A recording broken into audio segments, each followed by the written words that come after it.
Archival Assistant Vin Deckard of the Vance City Office of Historic Preservation regarding real-time transcription from personal journal to cassette tape. Journal entries are written by one Leonard Temple, professor at Vauxhall University and retrieval specialist for the Mystic Museum of Unnatural History. Transcription follows. November 13th, 1883. We've arrived at the site. Zorot's manuscript described the impossible tomb, walls at impossible angles, doorways that befuddled the cleverest of scholars. After a decade of searching, we are about to descend into the tomb of the Umbral Spear. This will be the find of a century. I hope only that the world is ready for the knowledge contained within its bowels. November 15th. Excavation of the site has begun, though met with resistance. The local tribe continues to harass our camps. I understand now why Amos insisted on armed protection. No matter, they cannot stop the revealing of one of history's greatest mysteries. November 18th. Success. Team 3 has finally uncovered a gateway. The silver is untarnished and bright, even after all this time. What magic do they protect? Our digging crew tried for 6 hours to get them open, to no avail. To be this close, and to be delayed, causes me great weariness. I am eager to see what tomorrow brings. November 19th. No luck yet.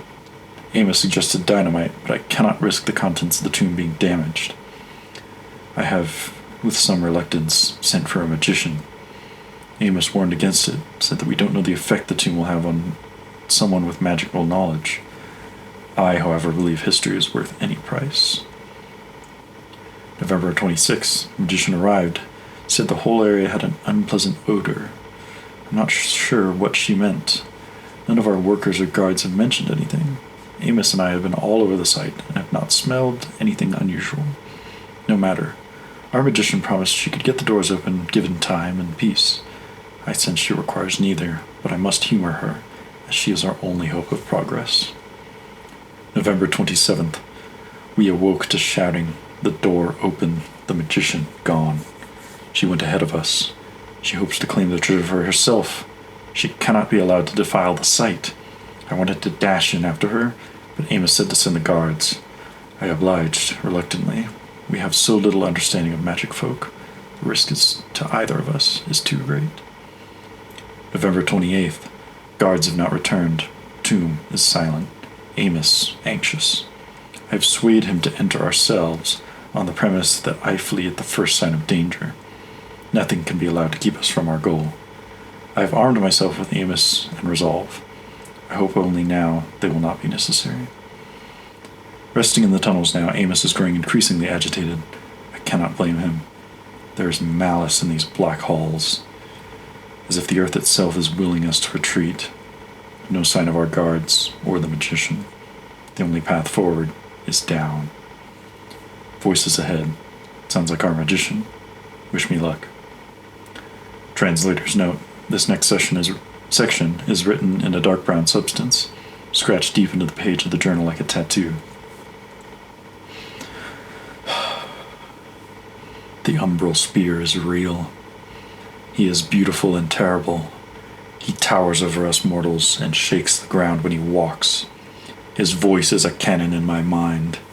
His teeth like swords. His wings darken the sky. Soon all the world will behold him and fear his rage. He speaks of his father, the dark silent one, of his will and thirst.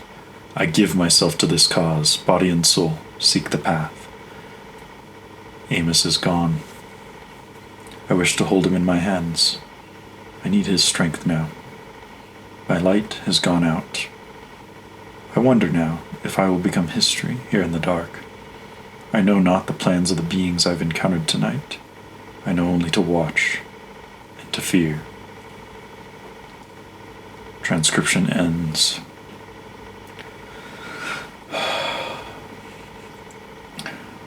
Jane just came in to check on me. She said the temperature sensors in the room reached a dip of 13 degrees before returning to normal. We checked the security footage against the recording timestamp. It was right after reading the line about his father. Well, the one after it, but I'm not saying it again. Alex did the follow-up on this one. He reports authenticated records of Dr. Temple's expedition to Hellscape on the dates described. More specifically, the island of Frost Splint, a cold spit of rock and soil only a few miles off the coast. There are, however, no known records of any native tribes in the area, nor of any men hired to dig or guard for this expedition. Finally, we can find no mention of an Amos by any other faculty at the university or museum. We did find a letter from Temple's ex-wife written to her sister. She recalled Temple acting strange in the later years of his life, after the dig at the tomb. Turns out he survived and made his way back to Evenbreeze somehow. His wife described how he would talk to the air, to random objects, to the statues in his house and the bushes outside. There was one other thing. The letter made mention of her anxiety about Dr. Temple carrying a revolver on his person at all times. Said he would talk to it most of all, calling it Amos.